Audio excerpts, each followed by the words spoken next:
Hello, BookTube, and welcome back to your Daily Penguin. This is our slow waddle through my Penguin Classic wall, book by book, author by author, era by era. And we have been mostly in the ancient world. We started out in ancient Greece and Rome, the ancient Hebrews, and we've been slowly working our way through the long Middle Ages because once upon a time, a while ago, I was seized with an organizing yen and decided to pull everything off the Penguin wall and put it back on where it roughly belonged. And I didn't.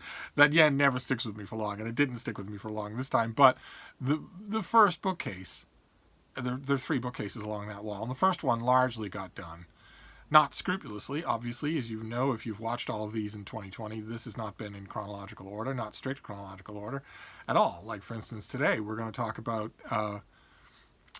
someone who was very much influenced by two writers that only one of whom we've seen. The figure that we're talking about today was influenced by Marco Polo and John Mandeville, and we haven't seen John Mandeville yet. So that's not exact, and that's about to end. We're about to go off the edge into the unknown. But one of the things that we haven't really dealt with so far on the March of the Penguins has been active, live, non-literary posthumous reputation would be a way to put it. We've talked about authors who were horrible people and who did horrible things. And we've talked about authors whose literary stock went up and down in ensuing ages, and we were meeting some of them when their stock was at a low ebb, some when their stock was at a high ebb. But we haven't really talked about figures who, outside of the literary world, have garnered some sort of reputation. That hasn't really come up. It will. The closer we get to the present day, the more that will happen. But I'm talking about something like, for instance, I've mentioned on this channel, Penguin Classic that I wish I could show you. I wish that it existed, but it does not. Would be in German, there was a scholarly, very extensively annotated edition of Mein Kampf that sold really well and that had got lots of critical attention and will never get a Penguin Classic. There will never be one now because we have allowed certain forces, especially puritanical scolds on social media, to so shape the atmosphere in which we live in the 21st century that we all just routinely self-censor now. We just routinely do it. And by we all, I mean not only individuals, but companies as well. They just self-censor. So where once upon a time, like for instance in the middle of the 20th century, Penguin Classics might have thought that it was a valuable thing to bring out an English language translation of a scholarly version that nevertheless condemns, because you can't read the book without condemning, but a scholarly version that tells you all about Mein Kampf, instead of getting an unreconstructed, unedited version that just gives you the noxious text itself. Once upon a time, the editorial board at Penguin might have just decided to do that. As a self-evident kind of thing, that of course you're not endorsing Mein Kampf to bring out a scholarly edition of it, but not anymore. That doesn't happen anymore, and so I tend to think that the Penguin Classic we're going to look at today will never be reprinted, because in the minds of a lot of people in the 21st century commentariat, especially the aforementioned echo chambers on social media, this person is, if anything, worse than Hitler. And it's Christopher Columbus. Of course, this is the Penguin Classic, The Four Voyages of Christopher Columbus. This was put together by Jay Cohen, and it is, it's from the 60s, I think, the 1960s, 1969. And it is a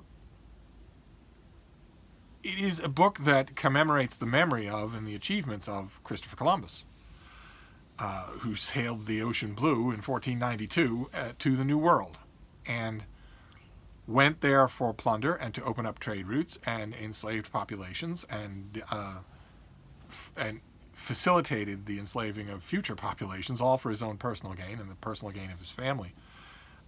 And all of that is horrible, and Columbus didn't epitomize those Elizabethan freebooting attitudes, those broader scale Tudor attitudes, any more or any worse than John Cabot or Martin Frobisher or anybody else, but nevertheless,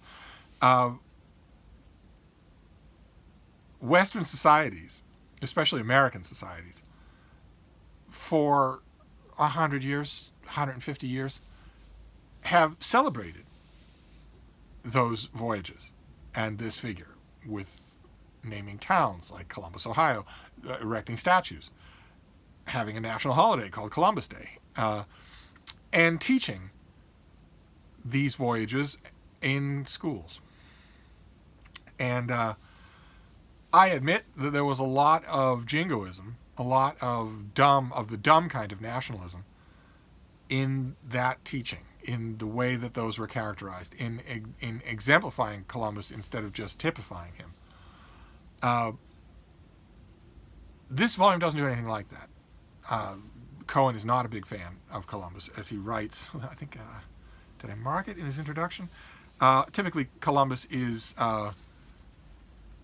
coldly evaluated by his biographers, who at least are willing to grant that he was a great navigator, that the feats of navigation that he did were astounding, almost to the point of being supernatural, and that at least he gets credit for that. Cohen doesn't even give him that. Cohen says, even on his third voyage, Columbus was theorizing wildly about the apparent deviations of the pole star, which we could only explain by the crazy supposition that the Earth was pear-shaped and that he was sailing uphill. Columbus's theoretical knowledge of navigation was clearly not exceptional. Yet when on his third voyage he decided to sail by dead reckoning from Trinidad, which he had just discovered, to Hispaniola, which he knew from his first and second voyages, with no point of reference nearer than the Cape Verde Islands, he sailed a correct course, though it brought him a little west of his destination on account of currents which he could not reckon with.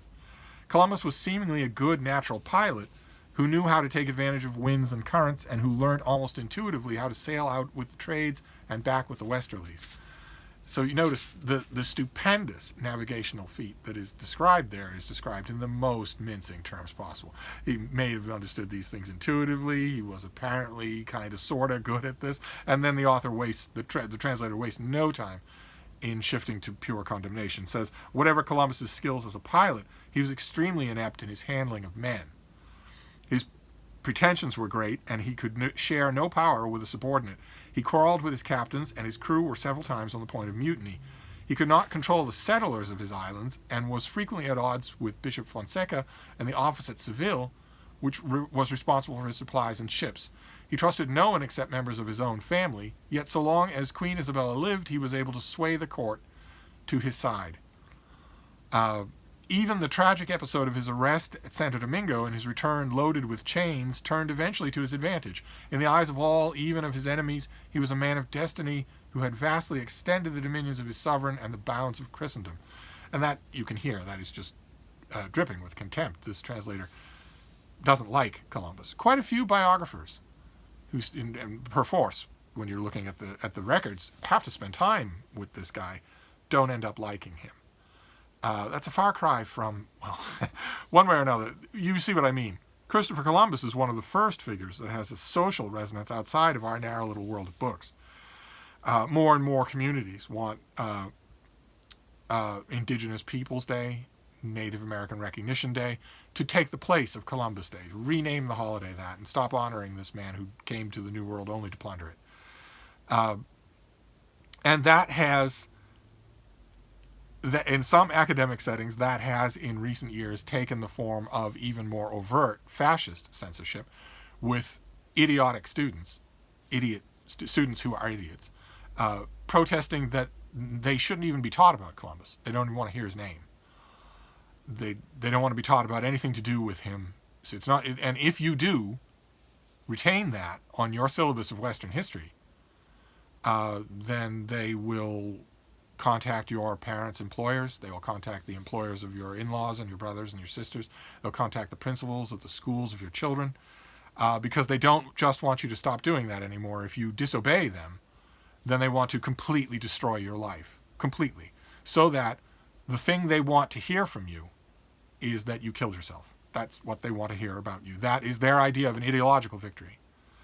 And schools cave. Schools completely capitulate. So more and more, this is becoming just someone that the the idiot fascist censors amongst us want canceled, to use the loathsome 19th century, not 2019 term. They want this figure gone. So I don't know how often Penguin Classics will reprint this volume. And that's a shame, because the volume itself, regardless of the attitude of the translator, is amazing. It is the kind of Penguin that we have seen a few times before on our journey through this library, where it's not just where the endeavor is not just to translate. Okay, I've got this good Oxford vetted text of Thucydides, and now what we're going to do is translate it into English. We're going to put an introduction on it and some notes, and then bam. Instead, this is an assembly of things, and it's an assembly of first-hand accounts of the 4 voyages to the New World. It's an assembly of letters and pertinent first-hand documents, and also some immediate histories. Some people were writing histories of Columbus while his memory was still extremely fresh at the courts of Spain and Europe. And Cohen and his editors at Penguin, and Cohen was a huge deal at Penguin. He was a poobah and a power behind at the publisher for a long, long time, an old-fashioned literary man. And he assembles and translates all sorts of pertinent documents in this volume. So this is not just the logs of the 4 voyages. This is a lot more than that. It's a priceless volume. When it comes to reading about Christopher Columbus, this is the place to start. Absolutely. In English, this is hands down the place to start before you go to any of the biographies. And there have been quite a few biographies, of course. I'm partial to Admiral of the Ocean Sea by Samuel Eliot Morison, but there have been plenty of others too. There have been plenty of really good Columbus biographies, and who knows how long that'll be possible. We have allowed these fascist censors to work unimpeded amongst us. You see them on Twitter mobbing someone for mentioning something that happened, for just mentioning that something happened in history. And in 2019, in 2020, do any of us think to step in and say, hey, why are you calling for censorship? Don't call for censorship. The Nazis censored books. Don't call for censorship, no matter what you think about the book or the author or the person. How many people do that? Not many. Not many people step in and do that when they see that happening. We've all just become accustomed to it as the atmosphere of our time. So as Columbus is slowly but surely legally threatened out of syllabuses all across the country, and as this book is threatened more and more, this is a great collection of original documents translated really well, with tons of footnotes running through every page so that you get a sense of everything. And the reading is also really good. Some of those original logbooks, absolutely fascinating to read. And you can say that without agreeing with colonial genocide. Saying that they are fascinating reading is not you condoning colonial genocide. Anyway, I'm preaching to the converted here, I know. It just irritates me. It irritates me, that's all. And Columbus, as a figure, is one of those flashpoints. One of the few. We don't have that many that we'll ever see in this year of penguins. But he's one of them. So I don't know what you're going to find for this. I don't know. I would imagine that a major mainstream publisher in the United States who announced in their forthcoming announcements, months and months and months, sometimes a year down the line, that they were going to come out with a new biography of Christopher Columbus, I imagine they would get a flood of hate mail and a flood of hashtag dragging on social media by puritanical censors who think that if they don't like something, that means it shouldn't exist. I would imagine that would be the case. I'd be curious to know when there's another mainstream biography of Christopher Columbus in America. And the same thing with this book. I'd be curious to know. I once again have not checked ahead of time whether or not Penguin is ever going to reprint this. Whether they have a copy of this in print now, I have no idea. Surely Cohen's introduction is mean-spirited enough towards Columbus to qualify, to maybe qualify. I don't know. I don't know one way or another. But one thing, I do recommend this if you can find a copy. And the logbooks of Christopher Columbus, in one form or another, whether you have all of the stuff that Cohen has assembled here or not, have had many, many, many editions. Dover Thrift Editions did one forever and ever. It sold really well for them. There were a bunch of others. And the pertinent information in here is always the basis for any Columbus biography. So I do recommend this. And another thing that I can tell you about this book, another thing that you'll know about this book, Columbus pitched his idea to travel to find a new trade route to the east. He thought it was only a couple of thousand miles. He was off by quite a bit in his estimates of how far he had to go.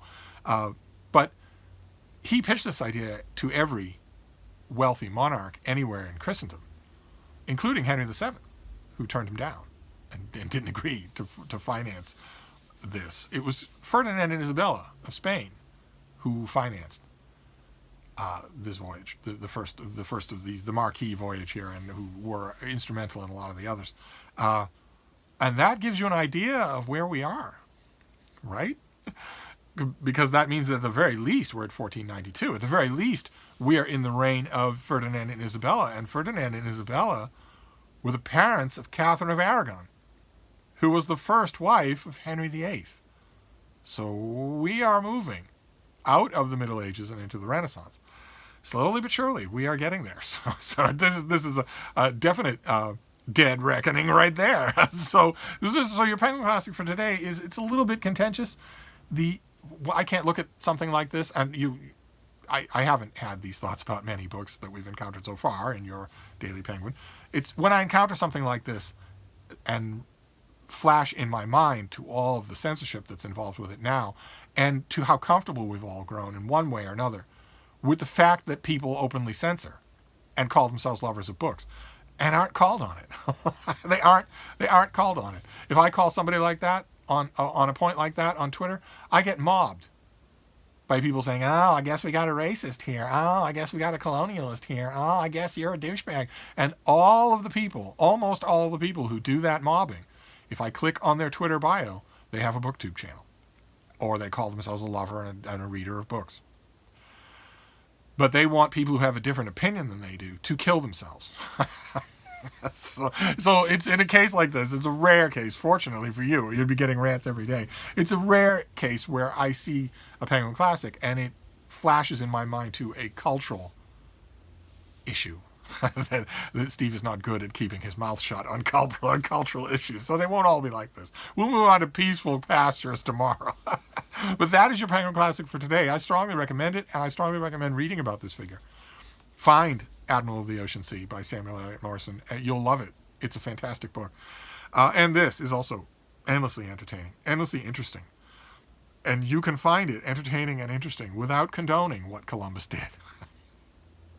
It's a self-evident point. I just thought I'd make it one more time. So I'm going to wrap this up for now, but I'll be back.